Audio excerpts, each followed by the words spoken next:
So we're going to talk about the forthcoming album, Too Fast Too Loud, and the title track from the album, and how we recorded it and went about and how it came to be.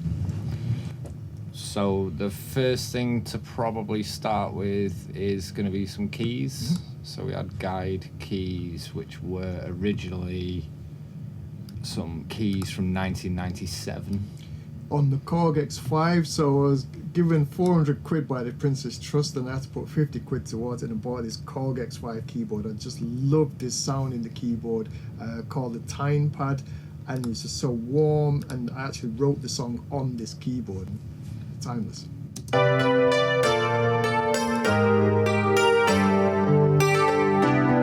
you hear the warmth in the sound and the chords there. I absolutely love it. And a bit of modulation In it as well, that's really nice. Yeah. You've laid that up with wire roads. Yep. So I've laid that with the wire roads, which was out of the Roland RD700. So that's got this sound.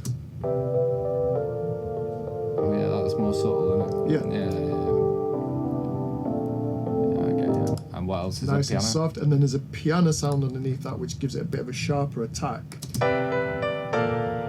Yeah, that's like, it's very on the one of the chords. So.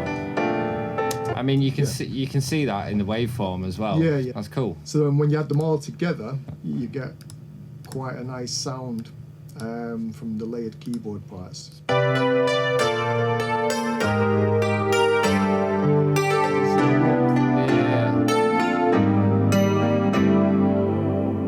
Space. It doesn't sound like three keys either. You know, it all sounds like it's happening together. Now, in unison, yeah. there is a little bit. Let's have a little look at this, because there is some more piano in this back end section of the song. So this is sort of a housey kind of like. Yeah, I can hear that. Yeah, that's cool. So what that does is that sits underneath the piano sound and on the Korg X5, and it actually gives it that little bit more of attack Okay. towards the end of the song. Yeah. So it's underneath, but it's more about the bite. It's about the bite, and what the left hand's doing is go Cool. So it's giving that percussive kind of vibe as well as that sort of funky house vibe.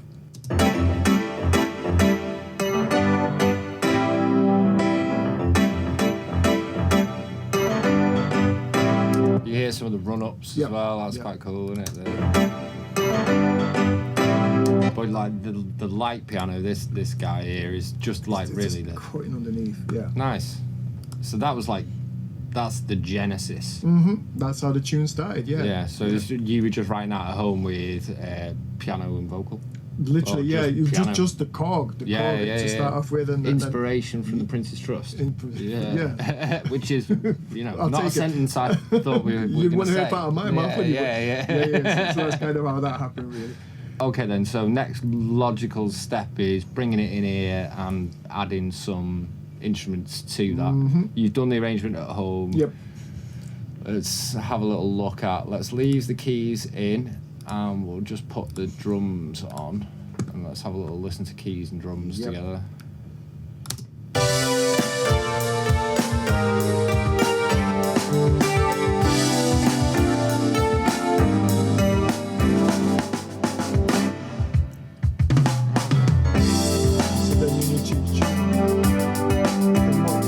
Sean's doing is playing the 16s on the hats, which runs through this series of choruses as well, just to give it that little bit of extra push and extra drive. Yeah, this is like the second time we've recorded the drums for this song. Yeah, it is, with the second drummer. So there was pre-production that went into this, and like proper thoughts about it. The interesting thing that I thought we could talk about is in the verses where we've got this kind of thing going on. Ooh. Which now sounds better on its own than the track. Maybe we need to rebounce that and just listen to that part. But yeah, so what that is, did Sean do this on the pad? He did this on the pad, so we've used a reverse snare and we've also put a talking drum underneath it. Right, okay, so the snare is actually his real snare that we've reversed by the looks of it, which sounds like this. Yep. And it's not his snare, it's definitely Dave's snare, but we'll argue about that later. Yeah, you ain't getting no money for that. And then we've got a talking drum, drum and the floor tom. So. Oh yeah. Hang on, say those together. Ooh. Oh, I feel like I'm in the Amazon. Yeah, a little bit. So that kind of lands in the verses at two places. Okay, let's have a little listen to that. I remember now. It's cool. We need to do more stuff like that. Why aren't we doing that? I don't know. Yeah, well, yeah. Make a note that we need to do more reverse things. And that obviously had the symbol, the crash symbol over it as well. Beautiful. It's very it's written and arranged, isn't it? It's not just like just drumless song. No. It's thought that's gone into the tune. It's cool. All right, drums, keys. Next logical step. Got to be the bass, mate. Got to be the bass. Bit of bass. Okay, yeah. Right, so what do you want to do first, smooth or slap? So in the verses, there's smooth bass, so that's on the fingers.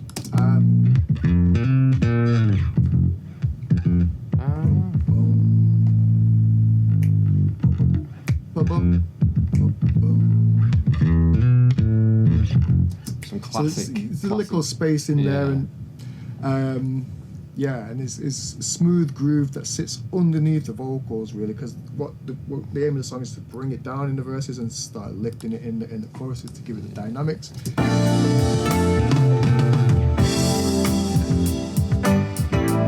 Yeah, it's just, so it follows a chorus. Yeah, it's underpinning the harmony. That's cool. Yeah. So then we go to more extreme slap bass. Oh, of course we do.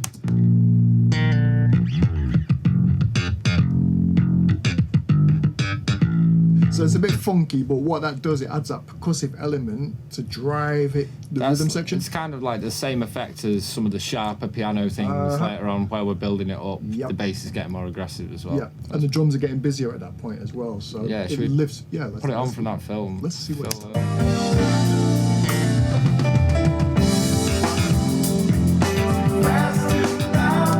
Sneaky BV in there. Oh, sneaky BV.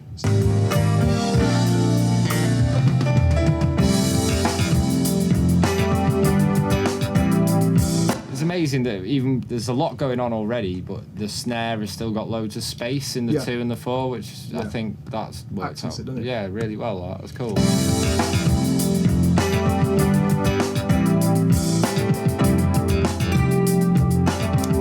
All right then, smooth bass, slap bass, drums, keys, guitars. We need a sprinkle of the guitars in there. These are actually the secret killers. These add the magic to the track, I think. I'm not just saying that because you're playing it as a guitarist. It's just because I'm sat here. Yeah. So there's yourself on guitar and Ejaz on guitar, and both of you bringing a different thing and different elements within the guitar parts. So should we have a quick look at those? Yeah, so my guitar, I think I played the Jazzmaster on this, to be fair, wasn't it? Yeah, so it's a purple one. There are 3 parts, basically. The first part is like an intro.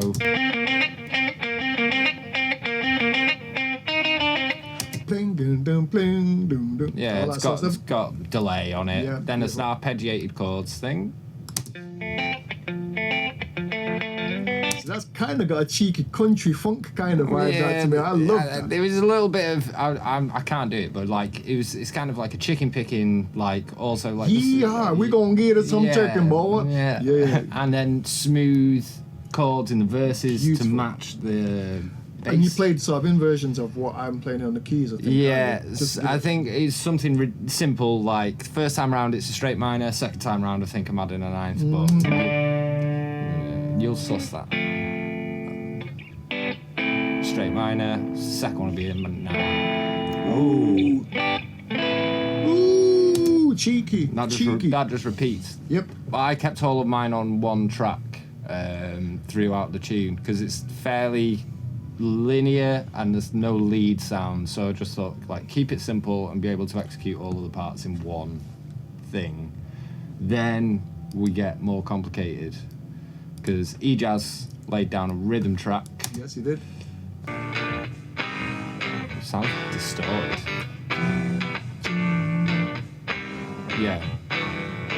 So where I'm riffing, he's doing descending chords, so they're not treading on each other's toes, I think. I think you guys do that brilliantly across all the tracks.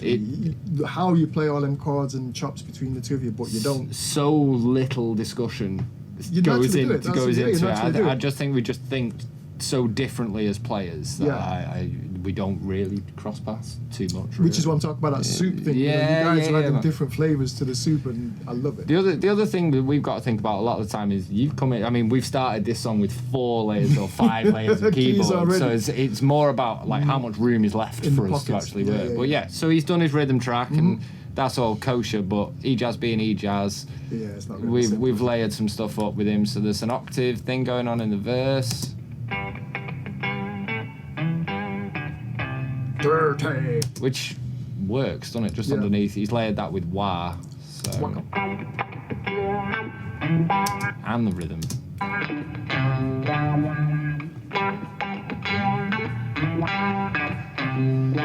There are sometimes some of his parts I think you could have an instrumental version of the track and just turn E-Jazz up and it would pretty much carry the tune. What else? He's done a massive shredding solo.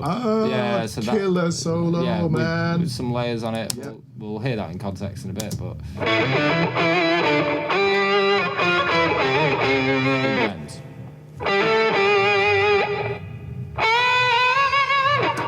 Naughty. Yeah, dirty. No, I'll have a bit of full band.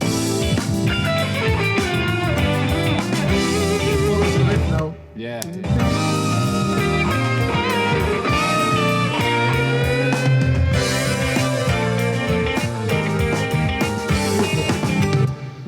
Love it. Contrast again though, is it's like we've heard the phrase from the intro again, but we've light also and had shade. Yeah.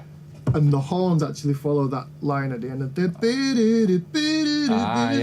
have a little look at some sax here.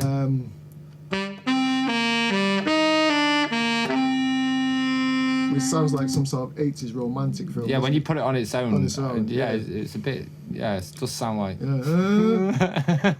But when doubled, you get this.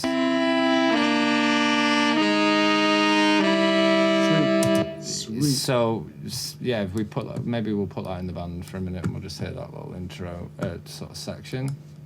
That's quite cool.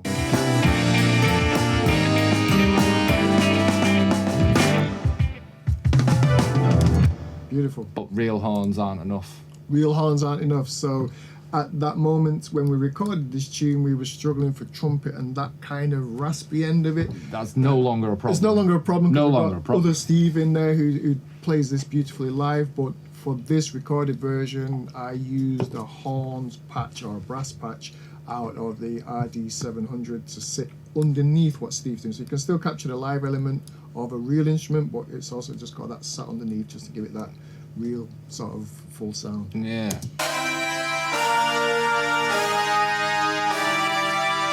Different intervals again, complementary, but not really treading on any of the keys that we've done before.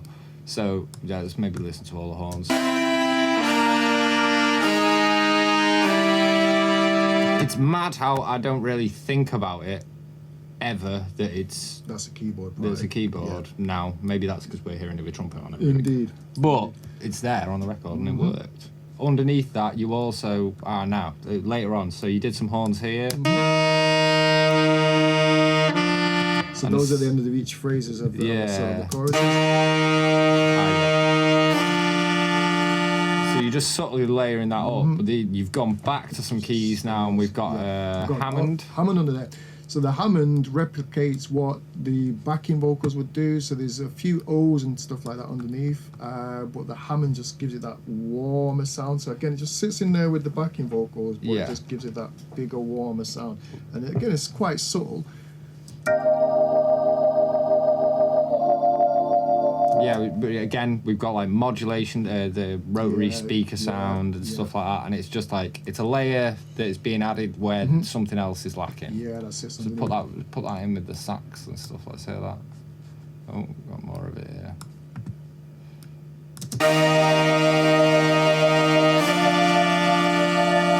Again, isolated. I'd just print that with the drums on it. Yeah. It's quite orchestral, the tune, isn't it? Because I mean, there's that many layers to it. Yeah, I mean, if you were thinking of this song as a keyboard, every time we're doing one of these little layers, or you're coming up with one of these parts of the arrangement, like you're choosing a range of stuff so that you're not repeating yourself as much as possible.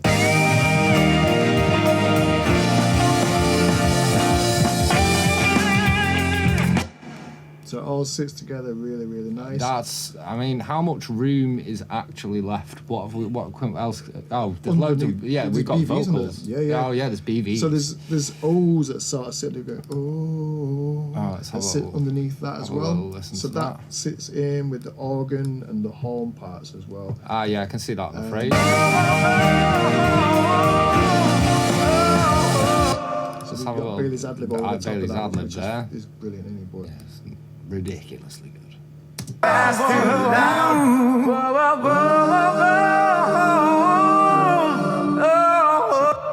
So that sits underneath the horns and the keyboards and the organ sounds as well. So in terms of the backing vocal layers, you've actually got loads as usual. We've got Chris doing some. So Chris is really deep and raspy. There he is.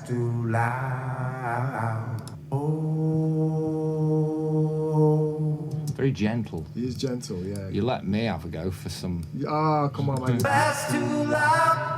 Yeah. Okay, so I went in the middle. 2 layers of those. Yes, but yours is quite crispy, isn't it? Yeah, you know what I mean? we're like that end from Chris, and then we got the O's as well. Nice. And then you put some BVs on. I put some in there myself as well. Let's put these in as well. Of course, double, triple, quadruple tracked. The world is moving too fast, too loud. The world is moving too fast, too loud. The world is moving too fast, too loud. You've slotted in all the gaps. Yeah, literally, yes. And as I say, that sits underneath the organ, the horns, and the Korg X5 as Sweet, well. there is actually There's more. loads. Yeah, what's there's going loads. on?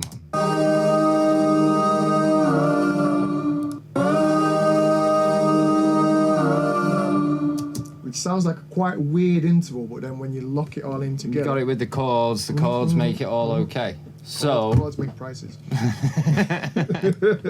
you sing a lead vocal on this one. Yeah. So I don't often sing leads. So I'm taking the first verse on this song, in contrast to Bailey, who does the second vocals on the second verse. I don't particularly consider myself as a lead vocalist, but I think on this tune it just needed a different flavour. Number one, you are definitely a lead vocalist. 2, I think the 2 characters that you get to use, I mean, obviously there's like loads of characters in Innergroove, but I think in this one it's nice to just see like Wayne and Bailey, and you have the 2 voices. They're contrasting but complementary. Like you're starting everybody off verse 1, setting the scene quite smooth. You would be if you were turned on. This is what I'm telling you. Yeah. So the idea behind the 2 voices is it's voices of consciousness. So it's your own consciousness speaking to you. So you're hearing it from different perspectives. That's why I thought there'd be 2 vocals and 2 different sort of timbres to the vocals, really. So that's why I start off coming in the left field. Bailey comes in from the right field. You've waited until edit 54 and the song is already out to educate me. You didn't know that, did you? No. Yeah. It's a song about moral compass, this song. Well, every day's a school day. Listen what I'm telling you. It's so confusing that the life we lead is so demanding. We're always changing and rearranging, but problems don't stop expanding.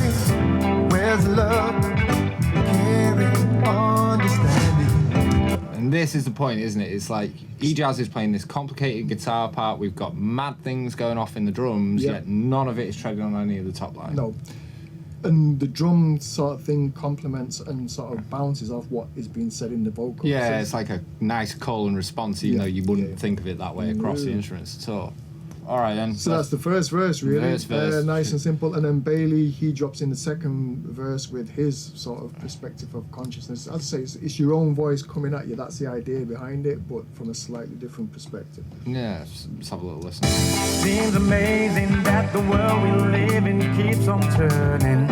Is it a need for greed that keeps our fires burning? Or we trying to read what someone else is sowing? You see what I mean? Yeah, no. Oh. Interesting about that is he's just, it's the same melody, really, the same rhythm, but it's just his inflections and the tail end of the phrase just builds it up a little bit. There's nothing wild happening yet, but it's kind of, we know that Nice we're and building simple. something. Yeah. Okay then, so let's maybe have a little bit of solo, let's say solo vocal. Let's do like all the BVs and the lead vocals chorus. A cappella. The world is moving too fast, too loud. Yeah. The world is moving too fast, too loud. The world is moving too fast, too loud. Whoa. The thing that annoys me about him is he'll do an ad lib at the end of a phrase like that, and it's just happens. It's just like effortless. You don't tell him what to do. He just falls out of him. Yeah. What a Hate him. okay, that leaves us pretty much. That's everything that you threw at this one over our. There's not many tracks in this one. I'd say. What are we? 68.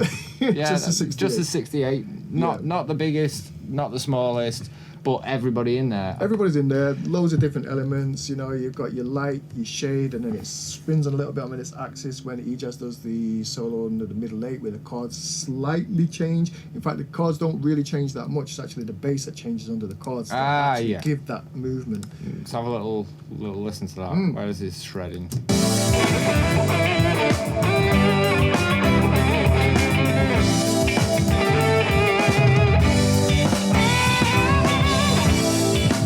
The thing that sticks out to me about that now, that I have, again, I've sat for hours behind this song and mixed it to death. The Hammond, I feel like I'm noticing that now. Is that on the live tracks? We need to turn it up. See, the thing with these tunes is that many different elements to them. You listen to them again and go, oh, I never heard that last time. Yeah. And us even making the tune, there's always this thing that we always say, is always like, oh, that's for when people are on headphones late at night or whatever. It's true, because like I did it when I was like listening to music like as a younger musician. It's like you might hear a song 1,000 times in the car, and then you put the headphones on, and there's just like a little thing in the background or whatever. Yeah. And that is like an Easter egg, isn't it? You know, and it keeps your audience engaged and wanting to come back and discover more. Well, in that case, mate, it's looking pretty much like we should hear some of all of the tune all together. But if you were a human in the world today and you wanted to go and hear this song somewhere, you would go to Spotify, you can catch it on there, or you can go to innergrooveband.com, check it out on there. The song's on there, the album's on there, and links to Bandcamp where you can get it as well. So check it out, have a listen, feedback. We'd love to hear from you.